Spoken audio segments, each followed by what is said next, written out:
Yo, what's up, Trade T23 back again with another video.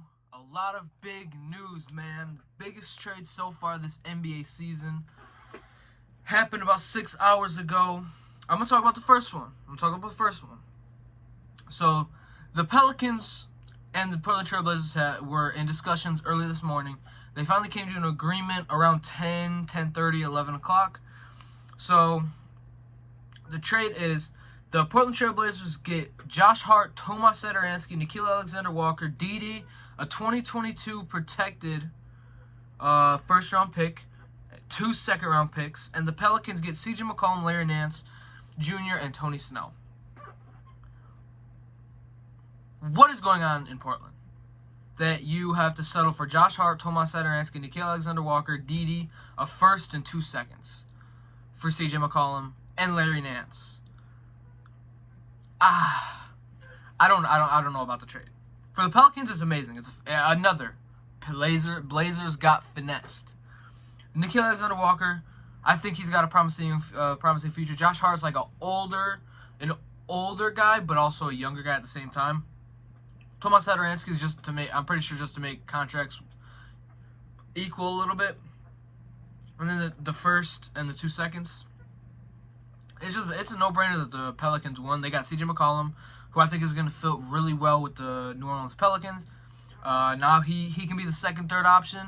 Some nights he'll be the second, some nights he'll be the third. Even some nights he'll probably be number 1. They got Brandon Ingram, who I think Brandon Ingram should get the offense ran through him because Zion can't stay healthy, and I don't think a team with C.J. McCollum being the number 1 option could win. And getting Larry Nance is another player that can come off the bench. Start some nights, and he can be part of the closing lineup. Maybe not part of the closing lineup. I think C.J. McCollum is going to be their point guard. I think it's going to be C.J. McCollum, probably Herb Jones, because he can defend. Brandon Ingram, who can defend a little bit. Zion showed promise in college. And then Jonas Valanciunas is a good center, most underrated center in the league. And then they got Larry Nance off the bench. They got Kira Lewis. They got Trey Murphy. They got Tony Snell now. They got a nice little young team right there. And I think they're going to make the play-in at least. Maybe not the playoffs, but I think they'll make the play-in. So, and then it says for the Portland Trailblazers, it clears up $60 million in salary cap space for this summer. You're not getting anyone that's going to help you. You guys are going after Jeremy Grant. That's cool. But you just got rid of C.J. McCollum. You guys got rid of Norman Powell. Both of those guys are going to be off the books. Well, the guys that you just traded for are going to be off the books. Eric Bledsoe, I think Justice Winslow might be on for 1 more year. And then Keon Johnson's a rookie, and then I think you got like a pick or 2 or something. I don't remember. And then with you getting Josh Hart, he just signed an extension. Tomas Satoransky, I think he's got a 1-year deal. Nickeil Alexander-Walker needs to get extended. Didi, we don't know much about him. I don't know much about him. You got a 2022, I'm guessing, lottery protected pick? Oh, no. So, this is how this goes. 1 through 4 goes to the Pelicans. 5 through 14 goes to the Trailblazers. 15 through 30, I think, goes to the Charlotte Hornets. It's a very weird pick. But it's an odd trade, bro. For the Blazers, they get Josh Hart, Tomas Satoransky, Nickeil Alexander-Walker. I think that'll be a nice young team. Trade Damian Lillard, get some trade assets, get some established young players. Run Anthony Simons, run Nickeil Alexander-Walker, run Nasir Little, run a power forward, and then run whoever you get for center. Well, this year it'll probably be Anthony Simons, Nickeil Alexander-Walker. I really wish it was Nasir Little, but he's injured. I don't even know who they're. CJ Elby? Something like that. And then you got Yusuf Nurkic at the 5, and then whoever at the 4. But, oh, man. It's a very, very weird and also shocking-ish trade. It wasn't completely shocking like the one I'm going to talk about, but it was still shocking. So, that brings me to the most surprising trade of the night so far. Domantas Sabonis, Jeremy Lamb, and Justin Holiday get traded to Sacramento for Tyrese Halliburton, Buddy Hield, and Tristan Thompson. Now, the Sacramento Kings get the best player out of this deal, but the Pacers get the most promising. I think Tyrese will be better than Sabonis eventually. Sabonis is a good NBA player. He's an all-star, but De'Aaron Fox doesn't stretch the floor. Sabonis doesn't really shoot. Richaun Holmes doesn't really shoot.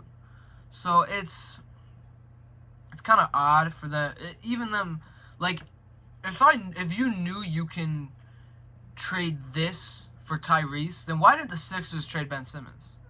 The Sixers could have traded Ben Simmons and one or two other pieces for Tyrese, Buddy Hield, and maybe someone other than Tristan Thompson. That would have been amazing. I would have loved that deal for both sides. They both get young players. Tyrese, the 76ers would not have needed a superstar to help Joel Embiid win this year. They just need someone that can fill in a role, someone that can play good on and off the ball, someone that can stretch the floor, someone that can play some defense. Buddy Hield can shoot. Maybe they would not have gotten Tristan Thompson, but they would have got something. Well, maybe they would have had to put Tristan Thompson in for his salary. But this shows that the Kings might not be done doing anything, but the Sacramento Kings franchise is an L, bro. I'd rather trade De'Aaron Fox and Tyrese right now. Not because I think De'Aaron Fox is worse. I think Tyrese can be a cornerstone, and the Kings, I get why they probably traded Tyrese, because they just signed De'Aaron Fox to a max contract. So I can understand. Excuse me. But then again, it's I'm trying to find the positive in this trade. I mean, the Pacers get two players that can shoot, Justin Holiday, Jeremy Lamb. Sabonis can be a good. I'm trying to find the positive out of it. But for the positive for the Pacers, they get a franchise player in Tyrese. They get a shooter, Buddy Hield, who's going to be off his contract soon. And then Tristan Thompson, who's not very good anymore. And I think both those guys will be off their contracts, hopefully this year or next year. Again, frees up cap space, but no one's going to Indiana. They still got Malcolm Brogdon to trade. They still got T.J. Warren to trade. They still got Turner to possibly trade. They still got a couple pieces to trade. For Sacramento, no one's going to Sacramento. They saw what happened to Boogie. They're seeing what's happening to De'Aaron Fox. They saw just what happened to Tyrese. No all-star, superstar, or bright young player is going to go to Sacramento for almost any type of money. I don't think anyone's going to Sacramento because of what they saw with DeMarcus Cousins. They're seeing with De'Aaron Fox. They just saw that they're willing to trade probably the most potential player on their team in Tyrese. I love De'Aaron Fox. But Tyrese Halliburton he's got way more. I think his ceiling is off the charts. He's not going to be no James Harden, I don't think. He's not going to be at that level, but he's going to be a multiple-time All-Star, All-NBA player, all defensive type player. Someone that if he develops right and he gets the right pieces around him that can be in an MVP conversation, but I don't think he'd win it. But both of these trades were definitely more lopsided than close. But oh man. Yeah, it says it right here. 1 through 4 goes to the Pelicans. 5-14 goes to the Blazers. 15 and 3 goes to the Hornets. Blazers also get a future first-round pick. If it does not convey, I don't know what that means. And Hornets get future second-round picks if it does not convey. Don't know what that means. I guess if it doesn't fall, I don't know. But yeah, CJ McCollum is on the New Orleans Pelicans. I love that. And now Tyrese Halliburton's on Indiana Pacers. And Domantas Sabonis is a Sacramento King. But yeah, Bradley Beal, he's going to be injured for the rest of the year, undergoing surgery on his wrist. And he is eligible to sign a 5-year, $245 million contract with the Washington freaking Wizards. Now, I want to see 245 divided by 5. 245 divided by 5.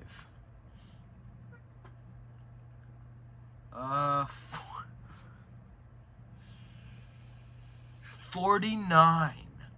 So he's going to be making at some point $49 million a year.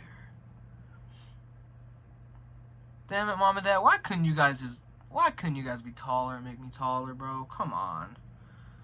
Oh, oh my gosh. And Beal has a $36.4 million player option next season. Oh man. Wow. And then obviously Jason Tatum's replacing Kevin Durant as a starter. Same as last year. And then LaMelo Ball is a replacement for KD, and DeJounte Murray is a replacement for Draymond Green. I still think Jared Allen should have made it over Chris Middleton, but I will not talk about that no more. And as I'm recording this, the Nets were literally just down 26 or 28-2. So I hope James Harden gets traded for Ben Simmons. If that happens, videos coming out almost right away unless I'm freaking working. And this week is probably going to be hella busy, so I'm not going to be getting home till 6, something like that. So around when the games actually start. But yeah. That's going to be the end of this video. Hope you guys enjoyed it. Put down in the comments who you think won trades. Please like, comment, subscribe. Peace.